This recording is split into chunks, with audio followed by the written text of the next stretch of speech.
I've been traveling the world for the last 3 years. I've seen a lot of ground. I don't know, something like 40,000 miles of travel on motorcycle, by car. But I know that I can't make up for depth with breadth. I know that there are places that I need to go. There are caverns, there are caves where demons reside that I have to enter. I have to dig deep to get in there, and no amount of breadth of covering the surface of the earth is ever going to take me where I need to go.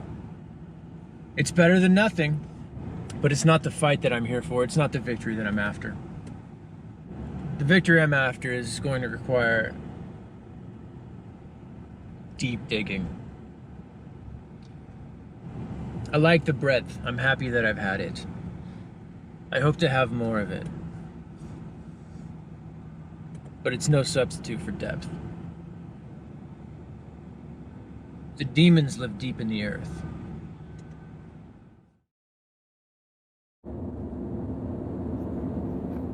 There's something very serene about railroad tracks running through the desert. I think it's that the course is set in iron. Also that there's really nothing life-bearing in the surroundings. And when I put both of those things together, there are two things I think of. Number one, the course is set. There's no laying awake at night, wondering if I'm going the right direction, or if there's a quicker way, or if the path has unexpected twists and turns. Trains run this rail every day. There's nothing to think about. There's no corrections to be made. For the time, this is the way forward. And second, there's no question about whether or not I want to stop and exit the train. It isn't an option. Once I get on, I'm staying on until I reach my destination. I don't have to wonder every mile or two if this is the right place to exit, if this is where I'm supposed to be. I mean, I'm up in the high plateaus of the middle of Arizona. Even if the train would stop for me, there's nothing here that would tempt me to get off of this train for more than a moment, just to experience maybe the vastness or the silence, the stillness. But nobody lives here. Nobody wants to. Nobody's trying to. So it's a meditative process. The train is running through the desert, across the high plateaus, across the rocky, foreboding landscape. The course is set. The direction is forward. The path is determined. And this is not the exit. These are the reasons part of me wants structure in my life. Part of me desires to be hemmed in or fenced in, to have some external force choose my path for me and allow me to use my energy to just walk that path well, to just focus on doing what I'm told and doing it well, to follow the rules, to execute the program, to just obey.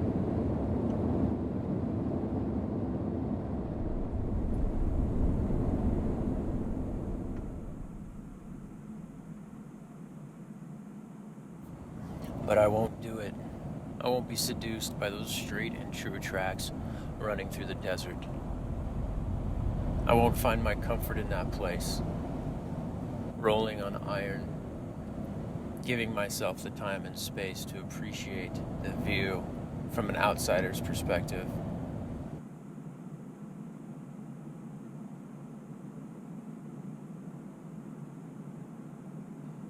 If there is a time when I ride the train, I won't give myself over to it.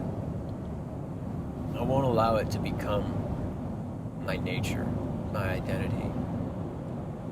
I might partner with the tracks, but they will never be my God.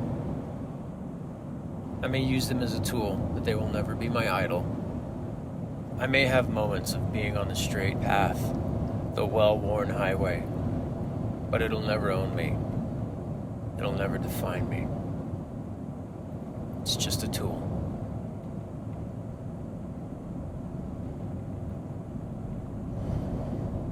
If there was nothing left for mankind to do except ride the established rails, I wouldn't be here. And what is in me would not be in me.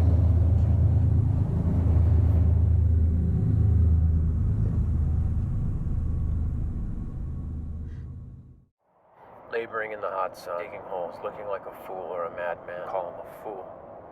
Call him crazy.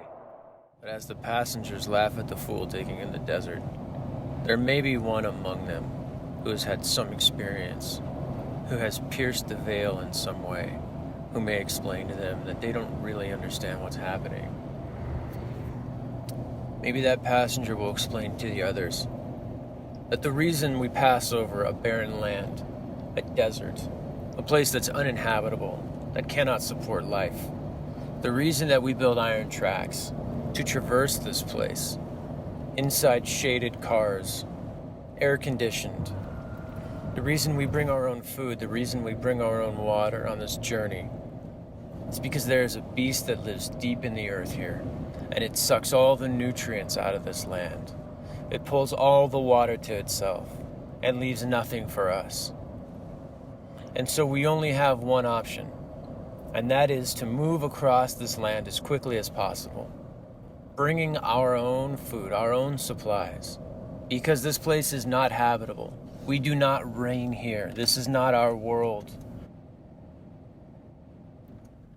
And someone has to dig into this land deep enough to provoke and wake the monster that lives here.